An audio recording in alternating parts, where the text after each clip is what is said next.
Hello and welcome to The Network Professor, a series of podcasts hosted by me, Glyn Jones, Product Manager at Hughes Europe.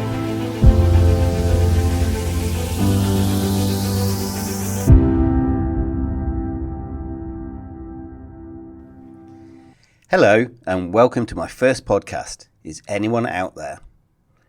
Though calling this my first podcast isn't truly correct, as in reality this is the second podcast I've recorded. I'd already created and recorded my first podcast, and when someone said to me, you should make the first one to be a bit of an introduction to you, rather than going straight into a full-blown podcast.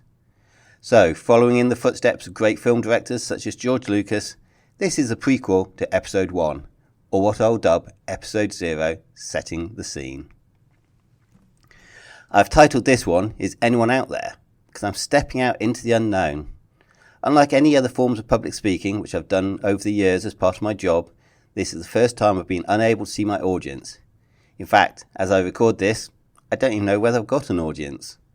Whether you're standing in a vast hall with hundreds of people in front of you, a small meeting with just a couple of people, or even as we're all used to since COVID, in front of a camera on Teams or Zoom, you've always been able to see who you're talking to. With a podcast, you sit there on your own with a microphone in front of you, talking to yourself.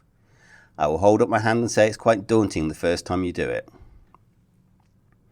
So, who am I? This is a bit I always find difficult doing, talking about myself. I can and often do just about talk to anyone. When my kids were younger, they would regularly ask me who that was I was talking to. I would often say that was the first time I've ever met them, but you wouldn't have known it from the way I interacted with them. Yet explaining to someone who I am and what I do, that's a different matter. Okay, let's deal with the formalities first and introduce myself. Hello, my name is Glyn Jones. I'm a product manager at Hughes Network Systems Europe. How did I get to where I am today, you may ask? And by that, I don't just mean sitting here in front of a microphone creating this podcast, though that is an interesting topic in itself, but into the role in the networking industry that I do today. Well, we need to roll back the clock 37 years to the tender age of 18. I'd left school at 16 and started an apprenticeship that lasted 10 months before I moved on to become a trainee for a flight simulator company. But this still was not to be my calling in life. After 18 months in that role, I happened across an advert in the local paper that intrigued me. Wanted, enthusiastic young person, become our first network field service engineer. Well, I was that enthusiastic young person, and this was my beginning of a long career in the networking industry. From that first company back in the mid-80s as a field service engineer, through the likes of Cisco in the early 90s, and a variety of systems integrators and managed service providers, where I progressed into pre-sales and now into product management with Hughes Europe, I've certainly seen a lot of changes in the industry. I've seen technologies come and go. That thought has given me an idea for a future podcast. A brief history of networking time, 30 plus years in pre-sales. But one thing has always been a consistent in what we do, and that is the networking industry is an enabler for most things we do in life today. I know in my lifetime, and even more so for my parents, we've seen a huge change in how we communicate. As a kid, if I wanted to speak with my friends, I would have to go outside, walk up the road to their house, and knock on the door and hope they were in.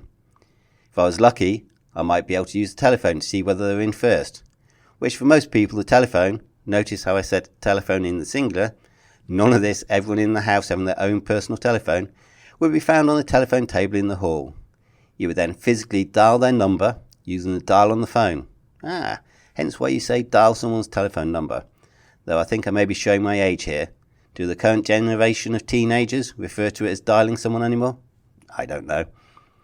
Today you're more likely to message or leave a voice note for someone, and depending on what apps they're using, you can even see where they are. One thing is for sure though, that without the likes of the internet, which is the biggest single computer network in the world, though if I was to be a bit pedantic, it's actually a large number of smaller networks all linked together to create this one super network, this level of communication would not be possible.